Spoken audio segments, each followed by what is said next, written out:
Embassy Suites in downtown Denver. Is it worth the extremely high cost? Let's find out. My years of researching and recreating various eras of the Middle Ages and Renaissance have finally been put fruitfully to use. I have a historical consulting credit to my name for an actual film soon to be premiered called Knight to Queen.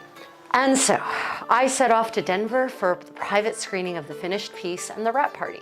In true American fashion, we decided that a 6-hour drive one way was close enough for a weekend trip. We're not Europeans.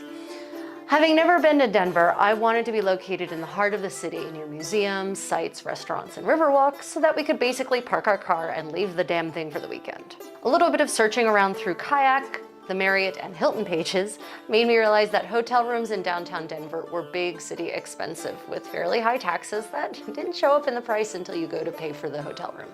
I ultimately settled on a Hilton property because of its location, rating, and my honors gold status. Gold status confers early check-in, late checkout, and also free upgrades to better rooms if available. Oh, and a welcome bag of plastic bottled water and cheap snacks that really feels like a sad fail. Our accommodations were pretty standard for Embassy Suites. A nice living room with a sleeper sofa, a table with chairs, plenty of connection and charging ports, complete with a panel for transforming the TV into a meeting screen, a kitchenette with a sink, microwave for people who want to ruin their food, and a mini fridge. Also, a little hot beverage making station with the fixings stored in an adorable bento box. Coffee with and without caffeine, sad token tea bags, creamer, sweeteners, and lids for the paper cups so that one might not be tempted to actually sit and enjoy one's beverage, but take it out into the world in an industrious furor. So very American. The bedroom had its own door and featured a very comfortable king-size bed with feather pillows and a feather duvet, blackout curtains that somehow never quite managed to keep out all of the light. Sufficient photons always leak in around the limina to harass me to wakefulness. It's a Contessa problem. The appointments and furnishings felt very new and unused. Everything must have been redecorated recently. Well, except for the tub, which looked extremely vintage for 1980s hotel rooms in horror movies. In terms of other hotel facilities, I was pleasantly surprised by what I discovered as I poked around Sunday morning. Indoor pool, off-gassing enough chlorine to kill brain tissue. A gym filled with quality equipment and featuring a soft wooden floor big enough for aerobics or HIIT workouts. Elliptical cross trainers, treadmills, slam balls, 360 balance steps, quality free weights. Would have been a lovely space for a Contessa workout had I realized its existence before Sunday morning after I'd completed my hotel room kickboxing routine. The lobby also offered a comfortable, stylish setting for enjoying a drink or people watching. In general, my impression was that the hotel had been recently renovated and still benefited from that shiny crispness that will not long tolerate the abuse that careless guests heap upon such establishments. As far as location goes, the Embassy Suites is well situated near the historic heart of Denver. It's surrounded by a plethora of eateries and bars and shops within easy walking distance of riverwalks, Denver art museums, and theaters. It is also located near Union Station, an amazing train station that has been renovated and now features a thriving array of shops and eateries, in addition to acting as a train hub for commuter and Amtrak trains. One can, for instance, take the train to the airport from Union Station, which was built in glorious neo-Italian Renaissance style in 1880. Definitely worth a visit, especially for people watchers. See here for more Denver city tour. Now onto a key factor in determining hotel quality, the complimentary breakfast offerings. At first glance, the breakfast buffet at Embassy Suites in downtown Denver seems ample and generous.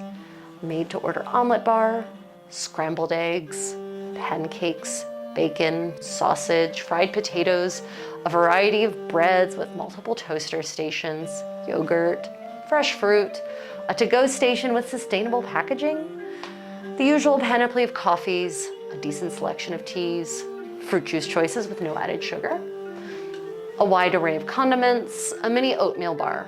But on closer inspection, the caliber of the components is mediocre at best, especially for the price of the room. Rather than freshly baked items, the muffins, bagels, etc. all hailed from industrial commercial bakeries filled with refined flours and sugar at best or corn syrup at worst. enhanced by ingredients with complex chemical names not available in any grocery store, and with good reason. The sausage was brown and served with its bizarre futuristic texture, the bacon cooked in what my husband sardonically calls hotel style, meaning rendered into rubber. It takes quite a lot to dissuade my husband from eating bacon, but Embassy Suites succeeded. The fried potatoes were sadly the sort out of freezer bag, that sort of mushy. Ugh. The yogurt was not only fat-free, but also had cornstarch and sugar added to compensate for this violation of good taste. Hot tip, if you just leave the fat in the yogurt, then you don't have to thicken it artificially. And please, please stop hearing fat. Refined sugars and starches like the sort added to this yogurt should be your concern, not the fat we've naturally evolved to need. But I digress. On the positive side, Ryan's omelet was delicious. Sausage, cheese, onion, mushrooms, jalapenos. Although the cheese was the Kraft bagged Mexican cheese blend, and I have certain opinions about cheese made from industrially raised cows, and also cheese coated in cellulose, but still, it was decent. In terms of service, the omelet chef was extremely friendly, although there was the ubiquitous tip jar in front of the station. America's tipping culture is toxic and should go away, along with the conditions that foment it. Soapbox over. Also on the positive side, and in an effort to combat my image as a snobbish curmudgeon, the dining area was appointed with plenty of tables to accommodate the number of people dining. So no one had to fight for space. That sometimes can happen, as some of you may know. It becomes rather Mad Max-like breakfast time. The bar even offered breakfast cocktails that claimed to have a shred of nutritional value. Bloody Marys, mimosas, and Coors Light. Ugh. Despite the positives, the breakfast on offer did not meet my expectations of a 4-star hotel that charges $350 a night for a hotel room. At that price, I definitely expect higher quality ingredients and a better range of dishes. And full-fat yogurt and milk, please.